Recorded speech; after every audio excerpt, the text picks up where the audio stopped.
যেমন আমরা শুনবো উনি না খেয়ে খেয়ে এত বড় হয়েছেন, উনি হাজারবার ব্যর্থ হয়েছেন, উনি কর্পোরেটের এই লেভেলে এত বছর ধরে স্টাক ছিল।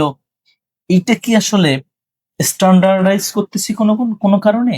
যে এত বছর স্টাক থেকে উনি আজকে এই পর্যায়ে পৌঁছেছে, তার মানে ওই পর্যায়ে যাওয়ার জন্য এই স্টাক থাকাটাই কি আদর্শ কিনা? আসসালামু আলাইকুম রহমতুল্লাহ।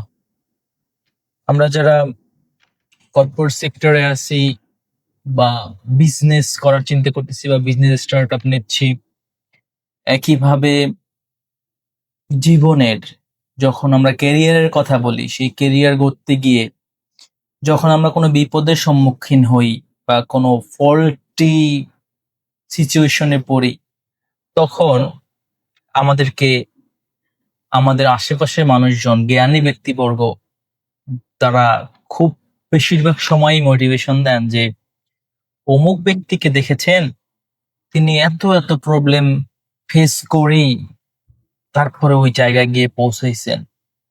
তো তুমি যেই বিপদে পড়েছো বা আপনি যেই বিপদে পড়েছেন, এটা ওই ধাপেরই অংশ।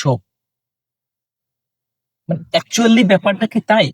অ্যাকচুয়ালি ব্যাপারটা কি এমন হওয়া উচিত?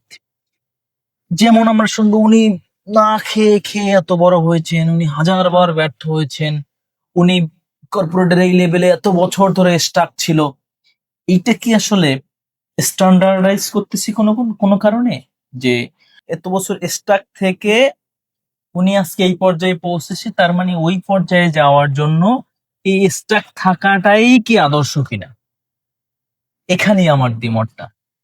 তো সেক্ষেত্রে এই যে আমরা মডার্নাইজ হচ্ছি, অটোমেটেড হচ্ছি, এআই বেসড হচ্ছি, তো আমাদের উচিত যেসব জায়গাগুলোতে ওই ব্যক্তিবর্গ উঠে আসার জন্য স্ট্রাগল করেছেন, সেই জায়গাগুলো যদি প্রবলেমেটিক হয়, সেই প্রবলেমটা আসলে অ্যাকচুয়াল সলিউশন করা উচিত। রিপিটেশনটা কখনোই আসলে মোটিভেশন হইতে পারে না। তো আমরা আলবার্ট আইনস্টাইনের সেই বিখ্যাত উক্তি কিন্তু জানি, we cannot solve our problems with the same thinking we used when we created them. তো আমরা জানি, কিন্তু এত মডার্ন যুগে আইসাও, এত সেগমেন্ট থাকার পরেও, এত অর্গানাইজ হয়ে থাকার পরেও আমরা এই প্রবলেম গুলোকে মোটিভেশনে কনভার্ট করতেছি, বাট প্রবলেম গুলোর সলিউশন নিয়ে কোনো কাজ করতেছি না। তো আপনার কি মনে হয়, এই সফলতার জন্য ওই একই প্রবলেমের পুনরাবৃত্তি করাটাই কি মোটিভেশন, নাকি এই প্রবলেম গুলার প্রপার সলিউশন করে প্রবলেম রিপিটেশন না করাটা আসলে সাকসেস?